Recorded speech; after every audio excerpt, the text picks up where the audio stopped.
उसकी सिर्फ और सिर्फ अधोगति है, ऊर्ध्व गति नहीं। सम्मान किसको दिया जाता है? जो दूसरों का भी सम्मान का ख्याल रखे।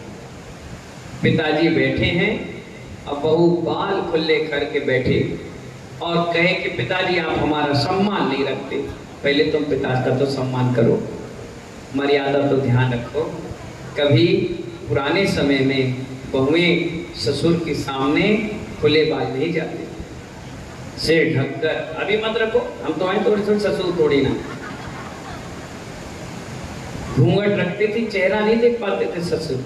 और मालूम है जब घर पे एंट्री होती थी तो या तो खांसते थे या चिल्लाते थे या अपनी श्रीमती का नाम या बच्चों का नाम लेते थे, जिससे बहुओं को पता चल जाए कि बाबूजी आ गए। अब तो बाबूजी बैठे रहे।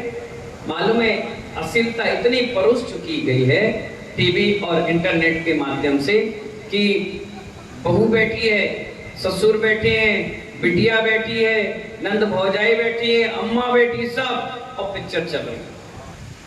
अदनंग प्रदर्शन चल रहा है और बहुएं भी बड़े चाव से देख रही हैं कौन से कलर का ब्लाउज पहनी है, कौन से कलर का मेहंदी लगाई है, कौन से कलर का इनने मेकअप किया। अच्छा ये नथनी तो भाजी देखो देखो अम्मा। ऐसी अश्लीलता और अमर्यादिता के कारण ही हमारे घर से सौभाग्य भाग गया, क्योंकि हमने सम्मान का मान नहीं रखा। इसी कारण से जहां मर्यादा और सम्मान का ध्यान रखा जाता है उस घर में लक्ष्मी, बुद्धि, सरस्वती अपने आप आती है, उसके घर का सौभाग्य होता है। कितनी महिलाएं ऐसी हैं जो ब्यूटी पार्लर में जाकर अपने बालों को कटाती हैं? ईमानदारी से बताओ। देखो अभी बता नहीं रही है।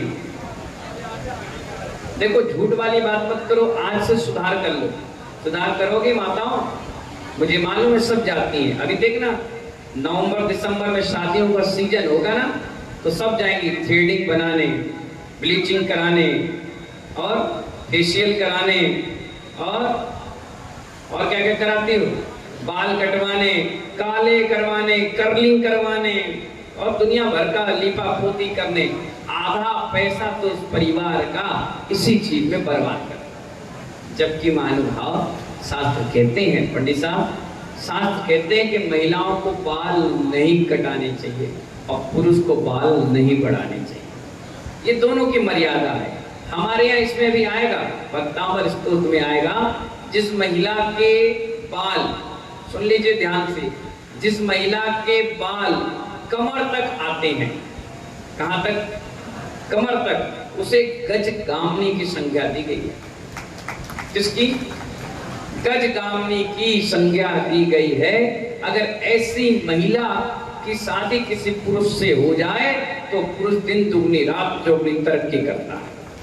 अब अपने बाल नापने मत बैठ जाओ, क्योंकि अभी एक हफ्ते 15 दिन पहले तुमने कटवाया। आचार्य तो एक आचार्य महाराज कहते हैं जिसने अपने बाल कटवा दिए समझो अपने भाग को ही मिटवा दिया। क्या कर दिया? लेकिन उल्टी रीति चल रही है, महिलाएं बॉयकॉट बन रही हैं और जेंट्स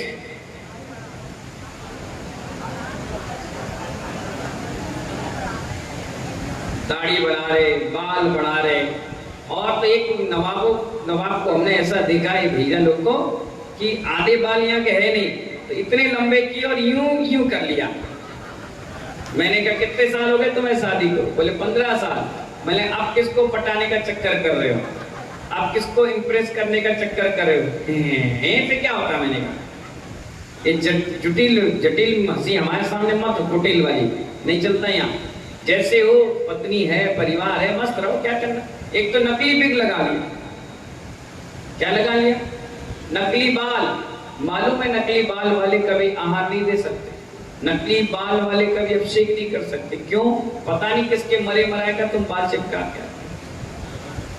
महिलाएं नकली बाल लगा लेती, बिल्कुल नहीं। चौके में घुस मत जाना, अंतराय हो जाएगा। ये सब चीजों का ध्यान रखो। कई साधुओं के नियम है, तो बाल काले वाले भूरे, पता नहीं कौन सा केमिकल किसको मार के किसको जिंदा करके पता के कैसे लगाया है। जिस क्रीम, आज एक व्यक्ति, कल मुझे एक वीडियो दिखा रहा था, एक लड़का केक के बारे में। किसके बारे में? जो आप लोग आजकल लीपा पोती करते हो, केक बड़े ध्यान से सुनो, इस इंटरनेट के माध्यम से वैष्णव वाणी पेज से जितने लोग मुझे सुन रहे हो, बड़े ध्यान से सुनिए। कोई चीज बाजार में अब खाने लायक नहीं बची। अगर बची है तो ये समझ जाओ आपका धर्म को खत्म कर दे। बताओ, ट्रेन में जहाँ जैन फूड मिलता है, शाकाहारी मिलता है, एक व्यक्ति ने फूड मंगाया तो उसमें मालूम मांसाहार का टुकड़ा डला था। अब आप बताइए कहाँ आपका धर्म बचा?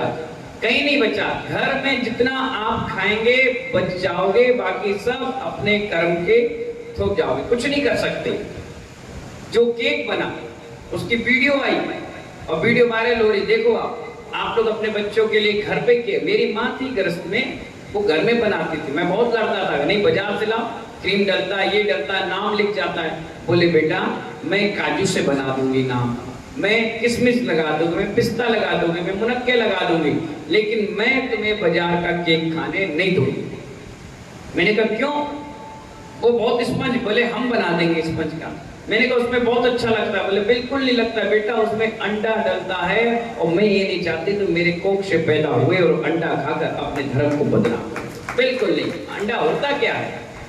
जैसे महिलाओं की महामारी होती है हर महीने में 5 दिन, ऐसे ही मुर्गे की महामारी से बना हुआ ये अंडा होता है। और ये चीज जब अगर पेट में जाती है तो ब्रह्मचर्य तो नियम से खंडित होता है, तामसिक प्रवृत्ति का होता है, और शरीर और ब्रह्म दोनों के लिए खतरा होता है। इसीलिए इस केक में मैंने एक व्यक्ति से पूछा भी, मैंने कहा बिना अंडा के क्यों नहीं बनाते भाई, आप तो हिंदू हो, क्यों बनाते हो ऐसे? बोले अगर अंडा नहीं डालेंगे तो ये केक फूलेगा नहीं। फूलता है, उसमें क्रीम रोल सब कुछ डालने के बाद सुंदर बना देते हैं। और हमारे बच्चे 100 रुपए और 150 रुपए में, 200 रुपए और 250 500 रुपए में उस केक को खरीद के लाते हैं और खुद भी खाते हैं। और जो माँ आज व्रत नियम संयम उपवास कर रही है उसे भी खिलाते हैं, पूरे परिवार को खिलाते हैं, पोतते हैं। आजकल सीजन बन गया पोतने पुताने का। महानुभाव, बहुत बड़ा अपराध है, बहुत बड़ा अपराध है। हिंदुओं में कथा आती है कि धृतराष्ट्र जन्मजात अंधे थे, लेकिन जैन दर्शन में वो अंधे नहीं थे, वो मुनि दीक्षा लेकर के आगे गए।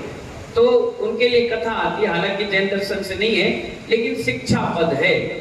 उनसे कहा गया कि आप अंधे क्यों बने, आपके बचपन से आंख क्यों नहीं थी?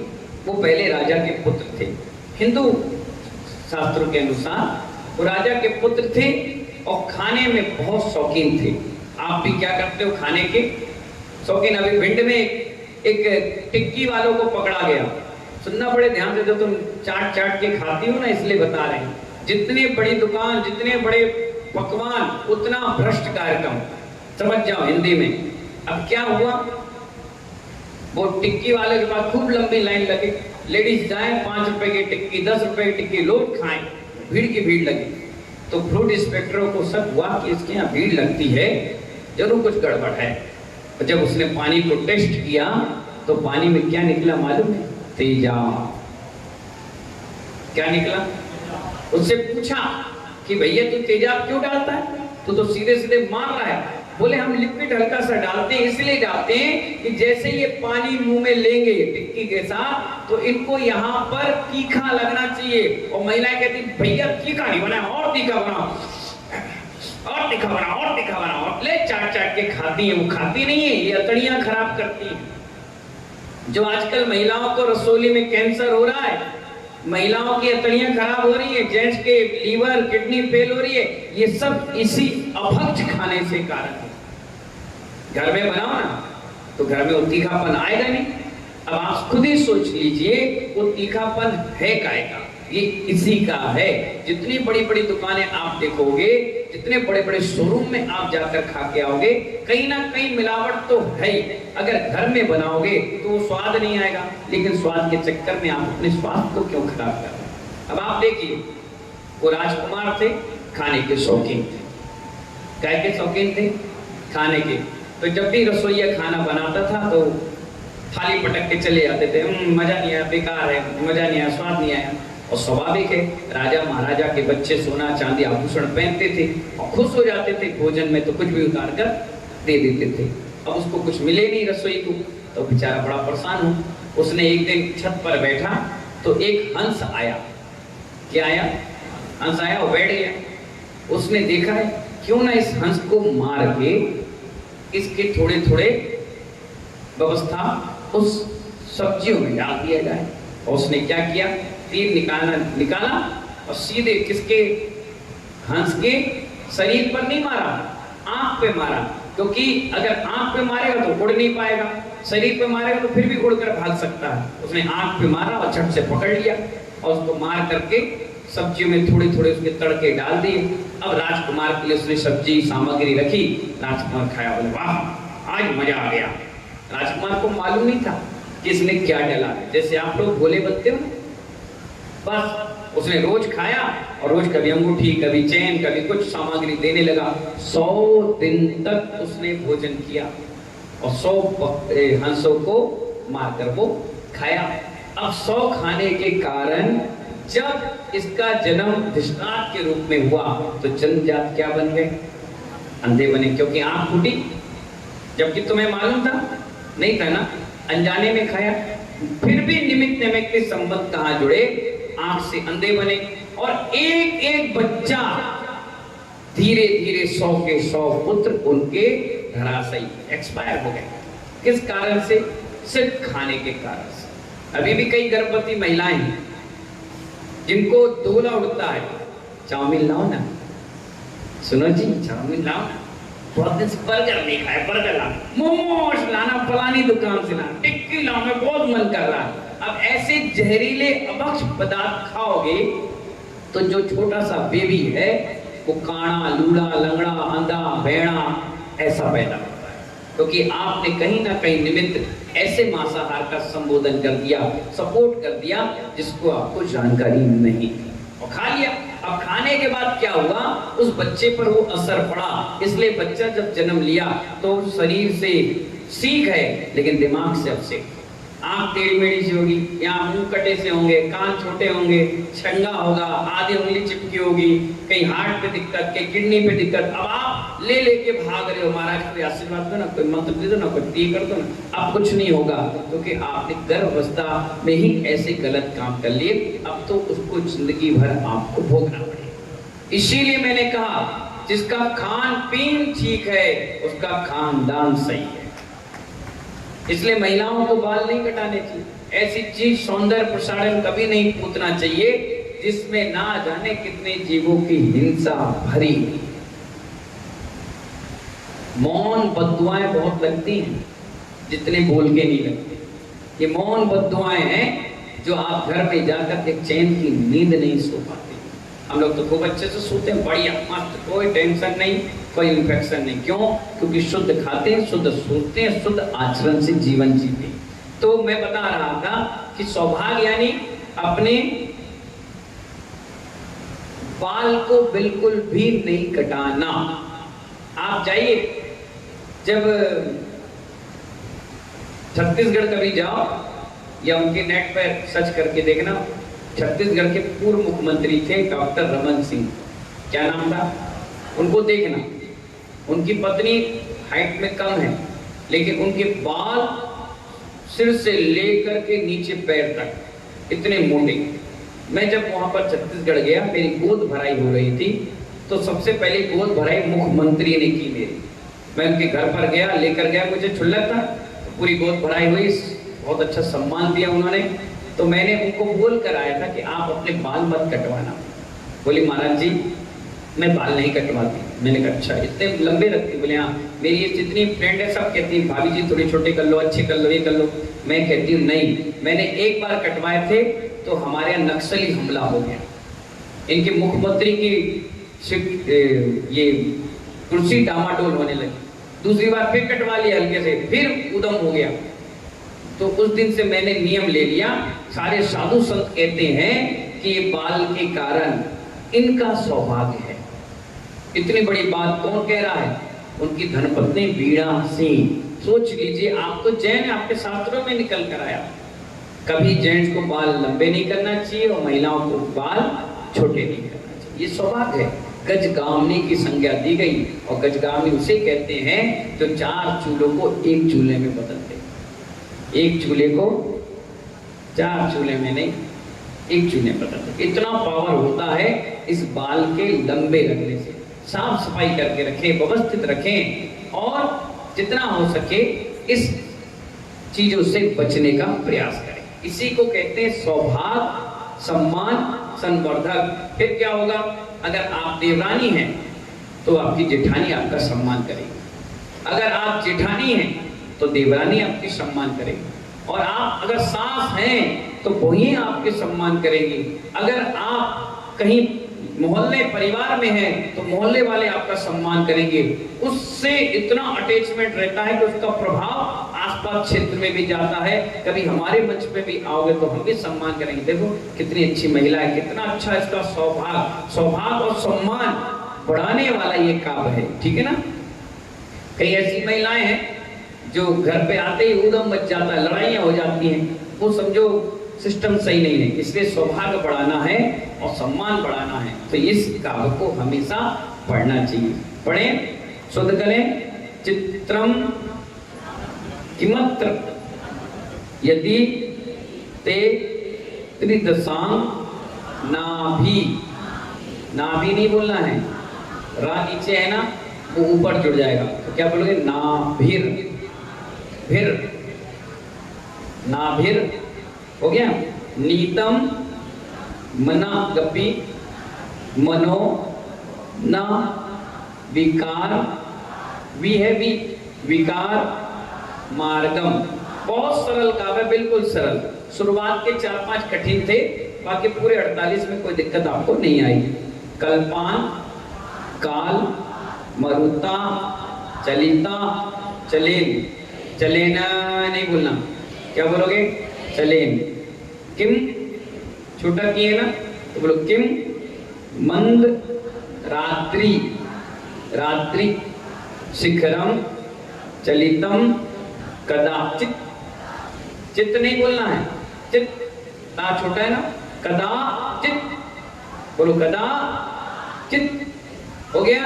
एक लाइन मैं पढ़ रहा हूं, रिपीट आप करेंगे। चित्रम किमत्र यदि ते त्रिदशांग नाभिर,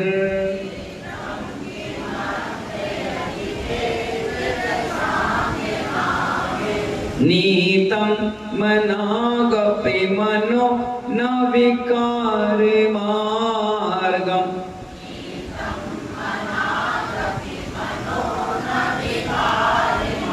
कल्पांत काल मरुता चलिता चलेन,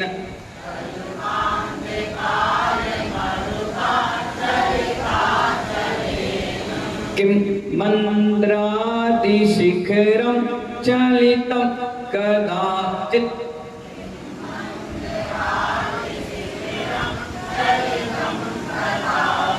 चलिए अब लाइन में शुरुआत करूंगा, पूरी लेडीज इसको पूर्ण करेंगे, ठीक है? जेंट्स कोई भी नहीं बोलेंगे, मिलाएंगे। किम चित्रम किमत्र नीतम, जोर से, कल्पांत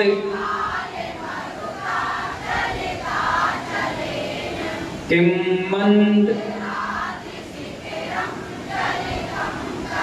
पूरे जेंट्स, चित्रम, जोर से,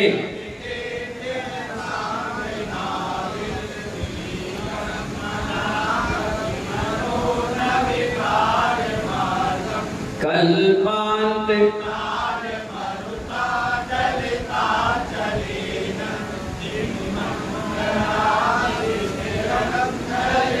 चलेनम नहीं है, चलेन बस।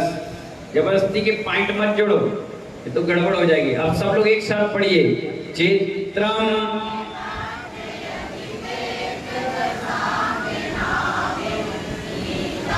हाथ जोड़ के पढ़िए।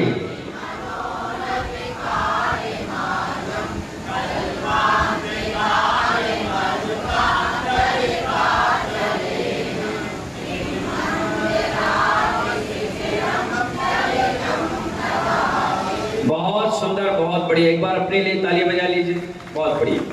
अब इसके भावार्थ को समझिए। बहुत प्यारा आचार्य श्री ने बताया।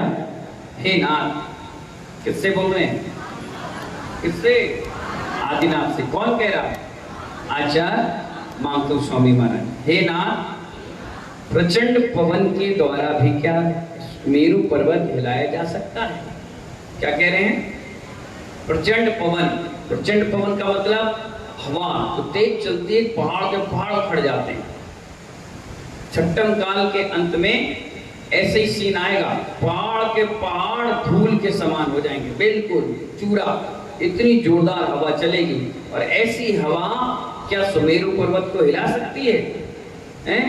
तो बता रहे हैं नहीं। उसी प्रकार देवांगनाओं के द्वारा चलायमान नहीं किया जा सकता। आपकी शक्ति अतुल है। कौन कह रहा है ये? जैसे सुमेरु पर्वत को प्रचंड पवन यानी तेज हवाएं हिला नहीं पाती, इसी प्रकार जिन्होंने ब्रह्मचर्य का आजीवन व्रत ले लिया है, जिनका खुद ब्रह्मचर्य 24 घंटे चल रहा है, ऐसे तीर्थंकर के सामने कितनी देवांगनाएं बैठ जाएं, कितनी महिलाएं बैठ जाएं, क्या उनके चित्त को चलायमान कर पाएंगी? नहीं कर पाएंगी। इसलिए आचार्य कहते हैं क्योंकि आपकी शक्ति अनंत वीर अतुल्य है। क्या है? अतुल्य है। इसलिए महानुभाव ये कई चीजों में इस काव्य का उपयोग किया जाता है। वो इसमें लिखा है, मैं माइक से नहीं बोल सकता, आप समझदार है, समझ जाएंगे। ये समझ में आ गया? ठीक है ना? चलिए नीचे मंत्र पढ़िए। ओम ह्रीम अरम नमो 10 उपवीडम विद्धि सहित श्री आदिनाथ जिनेन्द्राय अर्घम निर्वपामीति। 85 नंबर पृष्ठ। यंत्र पढ़ लेना, देख लेना, समझ लेना। मंत्र है सिद्धि मंत्र, रिद्धि मंत्र। ओम ह्रीम अरम नमो 10 उपवीडम झोम झोम नमः स्वाहा। ऐसे रिद्धिधारी मुनिराज जिन्हें 10 पूर्व का ज्ञान है, उन्हें मेरा प्रणाम। 10 पूर्व जानते हो? 14 पूर्व और 11 अंग। कितने? 14 पूर्व और 11 अंग। इसके ज्ञाता होते हैं उपाध्याय परमेष्ठी, गणधर भगवान। पंडित जी राइट? कौन होते हैं? हाँ, 14 पूर्व और 11 अंग। क्या कहा मैंने? हाथ जोड़कर बताओ। 14 पूर्व और 11 अंग के ज्ञाता होते हैं गणधर भगवान। गणधर तो बहुत होते हैं, लेकिन जो इसके ज्ञाता होते हैं वही भगवान की वाणी को झेलते हैं, वही ट्रांसफर करके आप तक पहुंचाते हैं। और आज के समय में गणधर के रूप में उपाध्याय परमेष्ठी होती है। इनको 11 अंग और 14 पूर्व का क्या होना चाहिए? ज्ञाता होना चाहिए। तभी सिर्फ साधु परमेष्ठियों में, उपाध्याय परमेष्ठियों में, आचार्य संघ में सिर्फ प्रवचन का हक किसी को दिया है तो उपाध्याय परमेष्ठी को दिया। किसको? ना साधु को दिया, ना आचार्यों को दिया। आचार्य तो सम्मान वर्धक पद है, वो प्रायश्चित देते हैं और दीक्षा देते हैं। इसके बाद उपाध्याय का नंबर आता है, वो प्रवचन देते हैं। और उपाध्याय का मतलब ही होता है वो मुनियों को पढ़ाए, ये ज्ञाता बनाए। 11 अंग और 14 पूर्व। तो 14 पूर्व में जिन्हें 10 पूर्व का ज्ञान है, उन रिद्धिधारी मुनिराज को इस मंत्र में प्रणाम किया गया। ठीक है ना? जैसे आज एमबीए में 4 सेमेस्टर होते हैं, सीए में 8 सेमेस्टर होते हैं, एमपीपीएससी यूपीपीएससी में 10-10, 12-12 सेमेस्टर होते हैं। हम स्कूल में 5वीं, 8वीं, 10वीं में 6-6, 5-5 भाग की क्लासें पढ़ते हैं। इसी प्रकार इस ज्ञान के क्षेत्र में 14 पूर्व और 11 अंग के सेमेस्टर होते हैं। इनको जो पास कर लेते हैं उन्हीं को उपाध्याय गणधर परमेष्ठी के रूप में पूजित किया गया। इस सेमेस्टर के रूप में समझ लीजिए।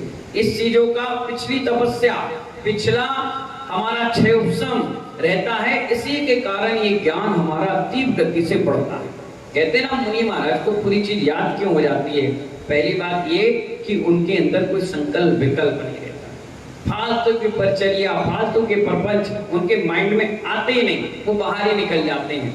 जिस चीज में जो माहिर होता है उस चीज का उसको ज्ञान रहता है। मेडिकल के शॉप में आप जाओ, 8वीं 9वीं 10वीं पढ़े लड़के से कोई भी दवाई मांगो तुरंत दे देता है। क्यों?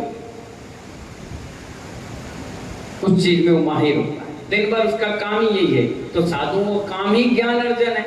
तो 24 घंटे जब ज्ञान अर्जन करते हैं तो उनको सब चीज पारदर्शिता के समान दिखती। मालूम है, कई ऐसे भी लोग आते हैं, कैसे आते हैं, महाराज बहुत पापी, हमसे बहुत बड़ा पाप है, ऐसा हो गया।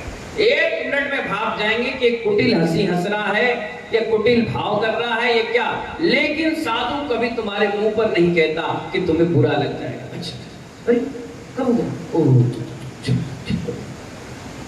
जान रहे बिल्कुल सामने मायाचारी कर, बिल्कुल सरासर, बिल्कुल झूठ। एक व्यक्ति मेरे पास आया, मैंने कहा अरे कल क्यों नहीं आए, थोड़ा ग्वालियर चले गए। और गया कहां, दूसरी जगह। सीधे सीधे झूठ बोल रहा, बिल्कुल सामने झूठ बोल रहा है। और फिर भी मैं कितना बड़ा उपकारी हूं, इस सीने पे पत्थर रख के मैंने कहा कोई बात नहीं, आशीर्वाद, कोई बात, तुम अपना काम कर लो, हम अपना काम कर ले। अब तुम झूठ बोल रहे हो, मैं तुमसे बोलूं तुम झूठ बोल रहे हो, नहीं मैं झूठ नहीं। अब वो तो सामने भीड़ को देख के कही गई कि मैं झूठ नहीं बोल रहा। चोर कब कहता है कि मैंने चोरी की है, ईमानदार चोर खत्म हो गए, अब नहीं बची। तो इसीलिए बिल्कुल सामने समझ में आता है कि आप सफेद झूठ बोल रहे हो, फिर भी हम कहते हैं अब क्या करना है, तुम झूठ बोलो, तुम जानो, तुम्हारा काम जाने। अपन अपने महाव्रत का पालन करते आगे बढ़ते चलो। मालूम है पंडित जी साहब, राजेंद्र पंडित जी मंगरोनी वाले, ये कोयले की खान है।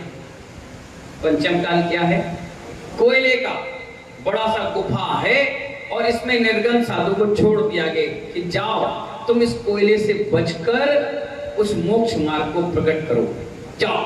अब बताओ, ये निर्गत योगी कोयले की खान में घुसा, पूरे शरीर को बचा रहा है कि कहीं से मुझे दाग ना लगे, फिर भी महानुभाव आप सब लोग की परपंचता के चक्कर में उसके पैर काले पड़ ही जाते हैं। कितना बचाएगा, कितना बचाएगा। एक व्यक्ति मुझसे कह रहा था कि महाराज श्री एक बात बताइए, आज के समय में मुनियों का हीन सहन क्यों हो गया, ये इतना सहन क्यों नहीं कर पाते। मैंने कहा किसने कह दिया, बोले नहीं, पहले महीनों महीनों उपवास करते थे, अब एक उपवास में ही टेंटे फेस हो जाते। मैंने कहा ऐसा तो है नहीं, खूब करते हैं लोग। आज के समय में बहुत बड़े बड़े तपस्वी साधु हैं हमारे बगल में, महाराज ये भी खूब कर लेते, हम भी कर लेते, ऐसा तो कहीं नहीं है कि हम लोग नहीं करते। बोले नहीं, हीन सहन है। मैंने कहा तेरा जवाब तर्क का नहीं, कुतर्क का है। अब तू कुतर्क से सुन, आर को आर की भाषा में समझाना चाहिए और अनार को अनार की भाषा। मैंने कहा सुनो, रोटी कौन बनाता है, बोले हमारी वाइफ। कमा के कौन लाता है, बोले हम। मायाचारी कौन करता है, बोले हम। झूठ कौन बोलता है, बोले हम। और सत्कर्म कौन करता है, बोले हम। बोले पाप क्रियाओं से भी 2 नंबर से भी कमाते, बोले कौन, बोले हम। कई बार चौके में अशुद्धि होने के बाद भी झूठ बोलते हो, मन शुद्धि, बिल्कुल सरासर झूठ बोलते हो वचन शुद्धि, और सरासर झूठ बोलते हो काय शुद्धि। फिर भी तुमसे आहार लेकर के हम माला तो नमोकार की ही फेरते हैं। तुम जैसे लोगों से आहार लेकर के तुम्हारी पाप क्रियाओं से कमाए हुआ धन को शुद्ध बनाकर सामायिक के साथ लौटा देते हैं। ये बहुत बड़ा पंचम काल में दिगंबर संत तुम पर उपकार करते हैं। अगर महानुभाव देने वाला हीन सहनन का है तो लेने वाले के भी सहनन में हीन आएगा। फिर भी महानुभाव हम अपने 28 मूल गुण को नहीं छोड़ते, क्योंकि भगवान महावीर आदिनाथ पारसनाथ जो संकल्प दिला कर गए थे कि आचार्य 36, उपाध्याय 25 और साधु 28 मूल गुण का पालन करेगा, वो आज तक करता आ रहा है। लेकिन श्रावक के 8-6 कर्तव्य थे, 60 आवश्यक 8 मूल गुण। अगर इसी पंडाल में मैं पूछूं डबरा वालों, एक मूल गुण तुम्हें याद नहीं, कर्तव्य की बात तो बहुत दूर की। इसलिए दिगंबर संत तुम्हारा कैसा भी आहार करके आए, वो अपनी निर्वाध चर्या पालन कर रहा है। इससे बड़ा पंचम काल में कोई चमत्कार नहीं। इसीलिए महानुभाव उंगली उठाने और कहने से पहले अपने गिरेबान को देखो। रात के पत्नी के साथ सो करके आ रहे हो और यहाँ निर्गंतों पर ब्रह्मचर्य पर आरोप लगा रहे हो। सोचिए, विचार करिए, यहाँ रात के पार्टी मना के आ रहे हो और निर्गंतों को आहार देते समय कह रहे महाराज जी अच्छी बात नहीं है। यहाँ दुनिया में तुम्हारा नाम फोटो नहीं छपड़ा, भीड़ में धक्के खा रहे हो और यहाँ आकर मंच में मेरा सम्मान नहीं हुआ, मैं नहीं आ रहा, बताओ हमें क्या दिक्कत, घर में बैठे रहो। खाते रहो। वो मट्टी तेल की लाइन में जहाँ तुम्हारा फोटो छपेगा तब वहां जाके 5 लीटर तेल मिलेगा। राशन की दुकान में जाना 5 किलो शक्कर मिलेगी, धक्के खाओगे कोई पूछने वाला नहीं मिलेगा। ये निर्गंध साधु बहुत बड़ा उपकार करते हैं तुम पर, बहुत बड़ा। इस दुनिया में सबसे बड़ा निस्वार्थ कोई उपकार करता है तो सिर्फ दिगंबर साधु। इसके अलावा तुमसे सब पैसे लूटने वाले आएंगे, तुम्हारा सम्मान करेंगे और तुम्हें लूट कर ले जाएंगे, तुम्हारे पास कुछ नहीं बचेगा देने के लिए। महानुभाव, इसलिए आज के इस पंचम काल में जितने निर्गंध साधु हैं सब पूजनीय और वंदनीय हैं। जितना इनका लाभ ले लो उतना कम है, उसके बाद कुछ नहीं मिलने वाला। इसलिए मैंने कहा ये सम्मान सौभाग्य संवर्धक नाम का काव्य 24 घंटे पढ़ते रहना चाहिए। मुनिराज तुम्हारा माइक से नाम ले रहे हैं, इससे बड़ा सम्मान की बात और क्या है। जिस मुनिराज के लिए निक्की भाई 24 घंटे माला बताई गई पंडित जी, 24 घंटे जाप अनुष्ठान स्वाध्याय बनाया गया, जिनके मुख से सिर्फ भगवान का नाम निकलता है, उसके मुख से कपूरे दादा तुम्हारा नाम निकल रहा है। समझ जाओ मेरा नाम भी भगवान के नाम के साथ जुड़ गया। वो द्रव प्रवृत्त हो जाती है, मालूम है, जिसके साथ भगवान का नाम जुड़ जाता है। वो फल की 2 पैसे की कीमत नहीं है, नैवेद्य की 2 पैसे की कीमत नहीं है, वो जल की 2 रुपए की कीमत नहीं है, लेकिन वो आदिनाथ भगवान के नाम के साथ जुड़ जाता है। इसलिए वो द्रव्य भी सिर से मस्तक से लगा कर चढ़ाई जाती है। इतना बड़ा जल का है जीव, कौन पूछ रहा, अग्नि का ही जीव कोई नहीं पूछता, लेकिन वो दीपक जब दीपक में जलने लगता है और हम कहते हैं ओम ह्रीं श्री आदिनाथ जिनेन्द्राय मोह अंधकार विनाशनाय दीपक, तो उस आदिनाथ के साथ जुड़ते ही उस व्यक्ति की भी कीमत बढ़ जाती है जो 2 पैसे का है। इसलिए व्यक्ति साधु से जुड़ोए, नाम और फोटो से जुड़ोगे तो कोई औकात नहीं। कुत्ता चाटता है फोटो को, रोड पर देखो पेपर में छपती, क्या औकात तुम्हारी, क्या नाम और क्या फोटो। इसलिए हमेशा इन चीजों का ध्यान रखना। व्यसन सागर जी से जीवन जीना सीखे। 57 मंदिरों का जीर्णोद्धार करा दिया, लेकिन आज तक किसी मंदिर पर फोटो नाम नहीं लगाता। लगाओ नहीं लगाओ, अपन उठ के चले, हमें कोई मतलब नहीं। मुझे मालूम है नाम कभी किसी का सगा नहीं होता, सबसे बड़ा धोखेबाज होता है, सबसे पहले यही धोखा देता है। काम हमेशा पुरुषार्थ के साथ जुड़ता है, इसलिए उस काम का नाम होता है। इसलिए महानुभाव अपन ऐसे रिश्तेदारी मुनिराज की बात कर रहे हैं जिन्हें 10 पूर्व का ज्ञान था। कितने पूर्व का? 10 पूर्व का। सुबह क्रीम क्लास में आओगे तो 14 पूर्व 11 अंग डिटेल में आपको बता देंगे, ठीक है।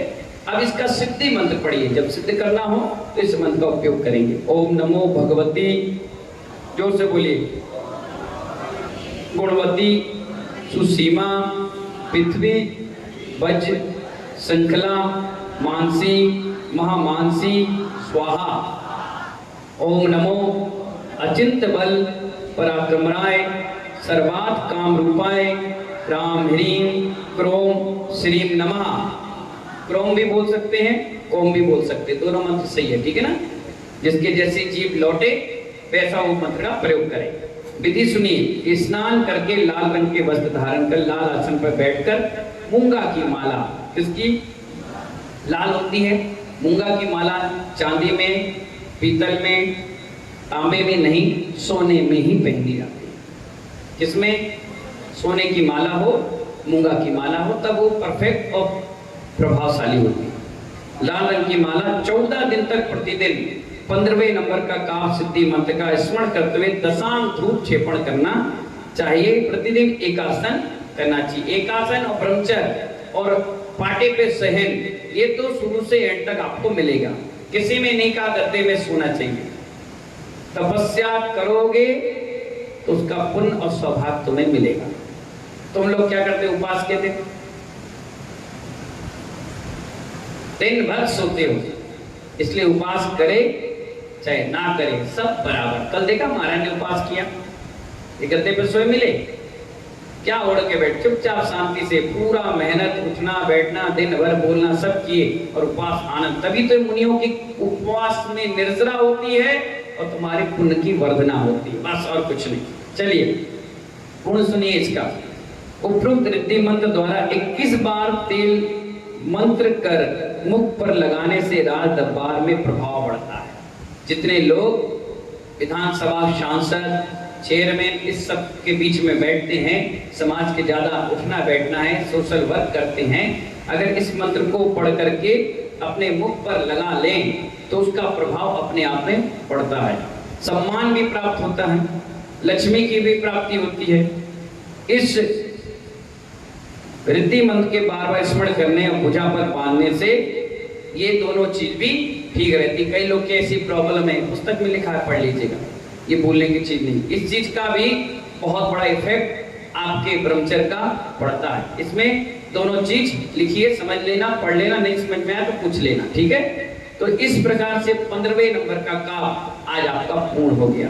कल अपन पढ़ेंगे 16वें नंबर का सर्व विजयदायक। कोर्ट कचहरी, जमीन जायदाद, दुनिया भर के केस चलते हैं या अपने कर्मों पर भी विजय प्राप्त करना है, तो ये सर्व विजयदायक कल का आप पढ़ेंगे। आज इतना ही। बोले महावीर भगवान की